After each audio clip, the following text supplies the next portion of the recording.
अस्सलाम वालेकुम, मैं ਤੁਹਾਡਾ ਅਵੈਸ ਕੁਮਾਰ ਸਿਆਲਕੋਟੀ ਤੁਹਾਡੇ ਸਾਰਿਆਂ ਦਾ ਬਹੁਤ ਜ਼ਿਆਦਾ ਸ਼ੁਕਰਗੁਜ਼ਾਰ ਹਾਂ ਕਿ ਤੁਸੀਂ ਪ੍ਰੋਗਰਾਮ ਵੇਖਦੇ ਰਹਿੰਦੇ ਹੋ। ਅੱਜ ਮੇਰੇ ਪ੍ਰੋਗਰਾਮ ਦੇ ਵਿੱਚ ਬੜੀ ਮਾਰੂਫ ਸ਼ਖਸੀਅਤ ਜਨਾਬ मोहतरम बाबा जी हकीम फजल इलाही बड़ाई साहब तशरीफ फरमा ने। सियालकोट एयरपोर्ट के करीब एक पिंड है रोड़स, बाबा जी का ताल्लुक रोड़स। तालीम किन्नी मैं शुरुआत पूछना चाहवागा।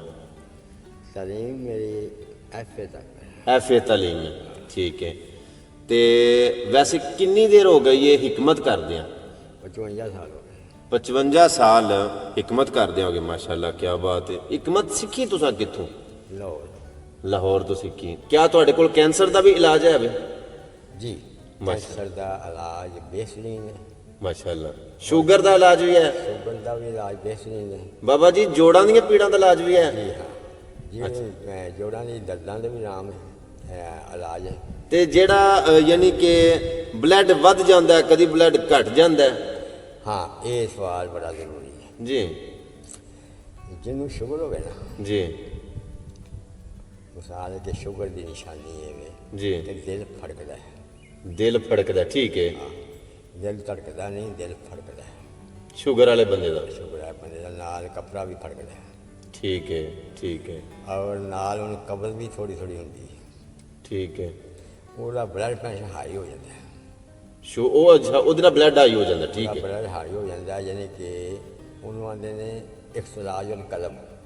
इख्तलाफ बवासीर एक नामराद बीमारी है। हाँ। इलाज है कोल? ਇਲਾਜ बेहतरीन है। सुभान अल्लाह। बवासीर ਦੇ ਲੋਕ ਬਹੁਤ ਲੋਕ ਆਏ। बवासीर ਦੇ बहुत ज़्यादा लोग ਤੁਹਾਡੇ ਕੋਲ ਆਉਂਦੇ ਰਹਿੰਦੇ ਨੇ ਬਕੌਲ ਤੁਹਾਡੇ। ਅੱਛਾ, ਉਸ ਤੋਂ ਇਲਾਵਾ ਠਰਾ ਦੀ ਬਿਮਾਰੀ ਬੀਬੀਆਂ ਨੂੰ ਹੁੰਦੀ ਹੈ, ਠਰਾ ਦੀ ਬਿਮਾਰੀ, ਇਹਦਾ ਇਲਾਜ ਹੈ ਕੋਲ? 18 ਜਿਹੜਾ ਇਹ 18 ਕਿਸਮ ਦਾ ਹੁੰਦਾ ਹੈ। ਅੱਛਾ, ਹਾਂ, ਠੀਕ ਹੈ। ਇੱਕ ਕਿਸਮ ਦੀ ਹੁੰਦੀ ਹੈ, 18 ਕਿਸਮ ਦਾ ਹੁੰਦਾ ਹੈ। ਕਦੀ ਕਦੀ ਇਸ ਤਰ੍ਹਾਂ ਹੁੰਦਾ ਹੈ ਕਿ ਸੁੱਤਿਆਂ ਹੋਈਦਾ ਤੇ ਇੰਜ ਲੱਗਦਾ ਜਿਵੇਂ ਸਾਡੇ ਉੱਤੇ ਨਾ ਕੋਈ ਸ਼ੈ ਬਹਿ ਗਈ, ਕਿ ਜਿਵੇਂ ਕੋਈ ਨਾ ਉਹਨੇ ਭਾਰ ਪਾ ਛੜਿਆ, ਦਬਾ ਛੜਿਆ ਘੁੱਟ ਕੇ ਉਤੋਂ, ਤੇ ਇੰਜ ਲੱਗਦਾ ਵੀ ਜਿਵੇਂ ਨਾ ਬਸ ਅਸੀਂ ਉਹਦੇ ਕੋਲ ਛਡਾਨੇ ਆ ਪਏ ਤੇ ਉਹ ਛੱਡਦੀ ਨਹੀਂ ਪਈ। ਮਤਲਬ ਉਹਨੇ ਘੁੱਟ ਕੇ ਉੱਤੇ ਭਾਰ ਪਾ ਛੜੇ ਆ ਤੇ ਕੁਝ ਦੇਰ ਗੁਜ਼ਰਦੀ ਹੈ ਤੇ ਆਪਣੇ ਨੂੰ ਖਾਬ 'ਚ ਅਸੀਂ ਨਾ ਉਹਨੂੰ ਛਡਾਉਂਦੇ ਹੁੰਦੇ ਆ, ਅੱਖਾਂ ਬੰਦ ਹੁੰਦੀਆਂ ਨੇ ਸਾਡੀਆਂ, ਲੇਕਿਨ ਯਕਦਮ ਜਾਗ ਉਗੜ ਜਾਂਦੀ ਤੇ ਉਹ ਕੋਈ ਸ਼ੈ ਵੀ ਨਹੀਂ ਹੁੰਦੀ। ਇਹਦਾ ਨਾਂ ਹੈ ਕਬੂਸ। ਇਹਦਾ ਨਾਂ ਕਬੂਸ ਹੈ, ਠੀਕ ਹੈ। ਇਹ ਬਿਮਾਰੀ ਕਬੂਸ ਹੈ, ਠੀਕ ਹੈ। ਰਾਤ ਨੂੰ ਸੁੱਤਿਆਂ ਸੀਨੇ ਦੇ ਭਾਰ ਇੰਨਾ ਕੁ ਪੈਂਦਾ ਕਿ ਬੜਾ। ਹਾਂਜੀ ਹਾਂਜੀ। ਅੱਛਾ, ਕਬੂਸ ਦੀ ਵਜ੍ਹਾ ਦੇ ਨਾਲ ਮਿਰਗੀ ਵੀ ਸ਼ੁਰੂ ਹੋ ਜਾਂਦੀ ਹੈ। ਅੱਛਾ, ਕਈ ਬਿਮਾਰੀਆਂ ਸ਼ੁਰੂ ਹੋ ਜਾਂਦੀਆਂ। ਅੱਛਾ। ਫਿਰ ਹਿਸਟਰੀਆ ਵੀ ਇਹਦੇ ਨਾਲ ਸ਼ੁਰੂ ਹੋ ਜਾਂਦਾ ਹੈ। ਕੀ ਕੀ? ਹਿਸਟਰੀਆ ਯਾਨੀ ਕਿ ਹਿਸਟਰੀਆ, ਜੀ ਜੀ ਜੀ, ਇਹ ਵੀ ਇਹਦੇ ਨਾਲ ਸ਼ੁਰੂ ਹੋ ਜਾਂਦਾ ਹੈ। ਠੀਕ ਹੈ। ਆਮ ਔਰਤਾਂ ਨੂੰ ਮਰਦ ਜ਼ਿਆਦਾ ਹੁੰਦੀ ਹੈ। ਕਬੂਸ ਦੀ ਔਰਤਾਂ ਨੂੰ ਮਰਦ ਜ਼ਿਆਦਾ ਹੁੰਦੀ ਹੈ। ਵੈਸੇ ਮਰਦਾਂ ਨੂੰ ਵੀ ਮਤਲਬ ਇਹ ਭਾਰ ਪੈਂਦਾ? ਮਰਦਾਂ ਨੂੰ ਵੀ ਭਾਰ ਪੈਂਦਾ।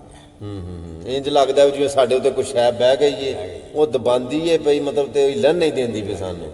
ਜੀ ਜੀ। ਇਹਦੇ ਵਿੱਚ ਹੁੰਦਾ ਕਿ ਇਹ ਦਿਮਾਗੀ ਬਿਮਾਰੀ ਹੁੰਦੀ ਹੈ। ਠੀਕ ਹੈ। ਦਿਮਾਗ ਦੇ ਨਾਲ ਇਹਦਾ ਤਾਲੁਕ ਹੁੰਦਾ ਹੈ। ਠੀਕ ਹੈ। ਔਰ ਇਸ ਬਿਮਾਰੀ ਦੇ ਨਾਲ ਜਾਂ ਤਾਲੁਕ ਹੁੰਦਾ ਹੈ ਇਹਦਾ, ਉਦੋਂ ਦਵਾਈ ਜਿਹੜੀ ਹੁੰਦੀ ਹੈ ਜੀ, ਇਹਦੇ ਵਿੱਚ ਸਭ ਤੋਂ ਉੱਚੀ ਦਵਾਈ ਜਿਹੜੀ ਹੈ ਉਹ ਹਿੰਗ ਹੈ। ਹਿੰਗ? ਅੱਛਾ ਅੱਛਾ ਅੱਛਾ ਅੱਛਾ। ਉਸ ਬਿਮਾਰੀ ਨੂੰ ਇਹ ਕੱਢਦੀ ਹੈ। ਹਿੰਗ ਦਾ ਕਿਵੇਂ ਇਸਤੇਮਾਲ ਕੀਤਾ ਜਾਵੇ? ਹਿੰਗ ਲੈ ਲਓ ਤੇ ਕਾਲੀ ਮਿਰਚ ਪਾ ਲਓ। ਠੀਕ ਹੈ। ਇਹਨੂੰ ਬਰੀਕ ਪੀਸ ਲਓ। ਠੀਕ ਹੈ।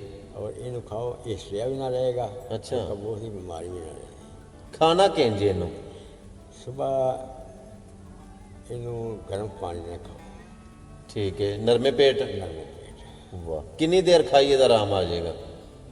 ਕੋਈ 1 ਮਹੀਨਾ ਖਾਣੀ ਪਏਗੀ। ਵਾਹ ਵਾਹ ਠੀਕ ਹੋ ਵਾਹ, ਜਾਏਗੀ। क्या बात है जी, वेरी गुड। ਇਹ ਮੇਰੇ ਕੋਲ ਬੜਾ ਇੰਪੋਰਟੈਂਟ ਸਵਾਲ ਸੀ। ਕਦੀ ਕਦੀ ਇੰਜ ਲੱਗਦਾ ਸੁੱਤਿਆਂ ਵਿੱਚ ਉੱਤੇ ਭਾਰ ਪੈ ਗਿਆ ਕਿ ਸ਼ੈ ਨੇ ਦਬਾ ਛੜਿਆ ਤੇ ਉਹ ਸਾਨੂੰ ਛੱਡਦੀ ਨਹੀਂ ਪਈ। ਉਹ ਇੰਜ ਜੇ ਆਪਣੇ ਨੂੰ ਛਡਾਉਂਦਿਆ ਹੋਈਦਾ ਤੇ ਬਾਅਦ 'ਚ ਪਤਾ ਲੱਗਦਾ ਵੀ ਉਂਝ ਨਾ, ਮਤਲਬ ਉਹ ਫਿਰ ਖੌਫ ਹੁੰਦਾ ਕਿ ਸ਼ਾਇਦ ਕੋਈ ਬਾਹਰ ਦੀ ਸ਼ੈ ਸੀ। ਉਮਰ ਕਿੰਨੀ ਹੋ ਗਈ? 91 ਸਾਲ। 91 ਸਾਲ ਉਮਰ ਹੋ ਗਈ ਤੇ ਸਿਹਤ ਹੁਣ ਵੀ ਅਲਹਮਦੁਲਿਲਾ ਬਿਲਕੁਲ ਤੁਸੀਂ ਫਿੱਟ ਹੋ। ਇਹ ਤੰਦਰੁਸਤੀ ਦਾ ਕੋਈ ਰਾਜ਼? ਰਾਤੀ ਮੇਰੇ ਖਿਆਲ 'ਚ ਸੁਬਾਹ ਜਾਗਣਾ ਉੱਠਣਾ, ਇਹ ਤੰਦਰੁਸਤੀ ਦਾ ਰਾਜ਼ ਕੀ ਹੈ ਤੁਹਾਡੀ ਇਸ ਸਿਹਤ ਦਾ ਇਸ ਉਮਰ ਦੇ ਵਿੱਚ? ਰਾਜੇ ਵਿੱਚ ਜੀ कि 3 बजे मैं उठना वा सरगी सर्दी वाह 3 बजे ऐसा टाइम है। जी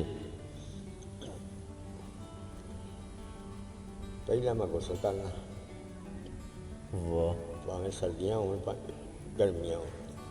ठीक है गुसल करके हम्म फिर नमाज पढ़नी, वाह अजान हो जानी, सुभान अल्लाह फिर मैं कोई थोड़ा जा पढ़ना है वाह जी वाह तो उस दिन रोटी पक जानी है। खा के ते अपने ठिकाने लै जाने। जी वाह है मेरा राज है। अच्छा रोटी भी एक खानी है सुबह, वाह एक दोपहर में, वाह एक शाम। क्या बात है क्या एक ਹੁੰਦਾ ਹਕੀਮ ਇੱਕ ਹੁੰਦਾ ਤਬੀਬ हाँ जी ਹਕੀਮ ਔਰ ਤਬੀਬ ਦੇ ਵਿੱਚ ਕੀ ਫਰਕ ਹੈ ਬਸ ਇਹ ਮੈਂ ਪੁੱਛਣਾ ਚਾਹੁੰਦਾ मैं तुम दस ਜੀ अल हकीम जी अल तबीब। तबीब भी अल्लाह का इसम है सुभान अल्लाह और हकीम भी अल्लाह का इसम है। सुभान अल्लाह दोवे ही अल्लाह के इसम है। वाह वाह कुरान पाक विच अल हकीम का जिक्र आया है ठीक है कि जिन्हों अल्लाह ताला पसंद करता है उन्होंने कसीर हिकमत अदा करता है। कसीर हिकमत अता करदा ठीक है और अगों तबीब की गल है, जी ये मना किया गया है कि इन्हों तबीब ना आखो, तबीब अल्लाह ताला का नाम है। तबीब नहीं आखना चाहिए ना तबीब अल्लाह का नाम है ठीक है क्योंकि अल्लाह ताला खुद तबीब है। वैसे तबीब का लफ्जी मानी की है? लफ्ज़ी माने ये कि एक चीज़ को बदल देना, बदलने वाला है। बदलने वाला एक चीज़ को बदलने वाला। ते हकीम का मानी की है लफ्जी हकीम का माना है कि हिकमत सुभान अल्लाह दे नाल ये तुर के हर चीज़ हिकमत बिच है। हर चीज़ हिकमत दे हाँ विच। हर चीज़ हिकमत। उमर फरूक रज़ियल्लाहु अन्हु दे कोल एक शख्स आया, जी उन्हें आख्या कि मैं इबादत करना बगैर वज़ू तो, ठीक है और जी चीज़ मेरे को नहीं, जी जी चीज़ रब को नहीं वो मेरे को है। मैं इबादत करना बगैर वजू तू ते जेड़ी चीज़ रब कोल नहीं वो मेरे कोल ठीक है तीसरे उन्हें आख्या कि मैं फितने ना प्यार करना। अच्छा हज़रत उमर फरूक अंदर जाके तलवार कर लेंगे। जी हज़रत अली करमल्लाहु वजहू आए, जी उन्हें पूछा उमर की करने लगे। उन्हें क्या शख्स की आंदा पे, जी उन्हें क्या मैं इबादत करना बगैर वज़ू तो। उन्हें क्या दुरूद शरीफ पढ़ना सुभान अल्लाह सुभान और ये आंदा मैं फितने ना प्यार करना। औलाद जी ये फितना है। औलाद फितना है कुरान में अल्लाह पाक ने फरमाया जी जी कि माल तो औलाद थोड़े फितना है। ठीक है ये औलाद ना प्यार कर दे ये को बीवी ये रब को बीवी को नहीं, वाह वाह वाह वाह ये को बीवी है रब को बीवी को नहीं। रब को बीवी को वाह कैसी बात है दूसरी गाने दी वाह जी वाह कि कोई इंसान के अंदर ऐसा खूबियां होंगे ने जी कि दूसरिया में नहीं होंगी। दूसरे विचों नहीं होंदी किड्डी सोहनी गल कीती एक इंसान में खूबी होंगी है और दूसरे च नहीं होंगी। जी एक इंसान में शजात होंगी है दूसरे में शजात नहीं होंगी। नहीं होंदी ठीक है ये अपने अपने अल्लाह ने एक इंसान को बना के ना ਉਹਦੇ ਵਿੱਚ वक्रे वक्रे खूबियां ता के रखियां ने वाह सुभान अल्लाह ਕਿਸੇ ਨੂੰ ਕੁਛ ਦੇ ਛੜਿਆ ਸੋ, ਕਿਸੇ ਨੂੰ ਕੋਈ ਦੇ ਛੜਿਆ। ਵਾਹ ਕਿੱਡੀ ਸੋਹਣੀ ਗੱਲ, ਵਾਹ ਵਾਹ। ਲੇਕਿਨ ਜੀ ਉਹ ਅੱਲਾਹ ਤਾਲਾ ਦੀ ਤਕਸੀਮ ਜਿਹੜੀ ਹੈ ਜੀ ਇਸ ਤੇ ਹਰ ਵਕਤ ਆ ਜਾਏਗਾ। ਕਿ ਸਿਆਲਕੋਟ ਦੀ ਬੜੀ ਮਸ਼ਹੂਰ ਔਰ ਮਰੂਫ ਸ਼ਖਸੀਅਤ ਸਨ ਹਕੀਮ ਖਾਦਮ ਅਲੀ, ਹਾਂਜੀ ਯਾਨੀ ਕਿ ਸਾਡੇ ਸਿਆਲਕੋਟ ਇੱਕ ਰੋਡ ਹੈ ਹਕੀਮ ਖਾਦਮ ਅਲੀ, ਹਾਂਜੀ। ਉਹਨਾਂ ਦੇ ਨਾਂ ਤੋਂ ਇੱਕ ਰੋਡ ਹੈ ਔਰ ਅੱਜ ਤੱਕ ਉਹਨਾਂ ਦਾ ਨਾਮ ਹੈ। ਉਹਨਾਂ ਦੇ ਬੇਟੇ ਸਨ ਹਕੀਮ ਅਬਦੁਲ ਹਈ। ਤੁਸੀਂ ਕਿਆ ਹਕੀਮ ਖਾਦਮ ਸਾਹਿਬ ਨਾਲ ਮਿਲੇ ਹੋ? ਹਾਂਜੀ। ਅੱਛਾ ਹਕੀਮ ਖਾਦਮ ਅਲੀ ਸਾਹਿਬ ਜਦੋਂ ਸਨ 65 ਵਿੱਚ ਜੀ, ਮੇਰਾ ਉਹ ਨਾਲ ਰਾਬਤਾ ਹੋਇਆ ਅੱਛਾ। ਔਰ ਮੈਨੂੰ ਨਾ ਪੁੱਛਿਆ ਹਕੀਮ ਖਾਦਮ ਅਲੀ ਸਾਹਿਬ ਨੇ ਜੀ, ਕਿ ਤੁਸੀਂ ਕਿਸੇ ਨੂੰ ਮਿਲਦੇ ਹੀ ਹੋ। ਅੱਛਾ ਆਖਿਆ ਕਿ ਅਸੀਂ ਮਿਲਦੇ ਹਾਂ ਜਨਾਬ ਕਾਈ ਸਾਹਿਬ ਅਵਾਨ ਸ਼ਰੀਫ ਵਾਲਿਆਂ ਨੂੰ, ਠੀਕ ਹੈ, ਸੁਲਤਾਨ ਮਹਿਮੂਦ ਉਹਨਾਂ ਨਾਲ, ਅੱਛਾ ਉਹਨਾਂ ਨੂੰ ਮਿਲਦੇ। ਠੀਕ ਹੈ, ਉਹ ਬੀਬੀਆਂ ਬੈਠੀਆਂ ਹਾਂ, ਕੋਈ ਵਜ਼ੀਫੇ ਮੈਂ ਲੈਣ ਵਾਸਤੇ, ਕੋਈ ਮਿਸਾਲ ਹੈ ਕਿ ਐਸੇ ਦਿਨ ਬੈਠੀਆਂ। ਜੀ ਜੀ ਉਹਨਾਂ ਕਿ ਤੁਸੀਂ ਟੁਰ ਜਾਓ। ਠੀਕ ਹੈ ਉਹਨਾਂ ਉਹ ਬੀਬੀਆਂ ਟੁਰ ਗਈਆਂ, ਜੀ ਆਪਣੇ ਨੌਕਰ ਨੂੰ ਆਖਣਗੇ ਤੂੰ ਚਾਹ ਲਿਆਓ। ਜੀ ਅਸੀਂ 2 ਆਦਮੀ ਹਾਂ, ਜੀ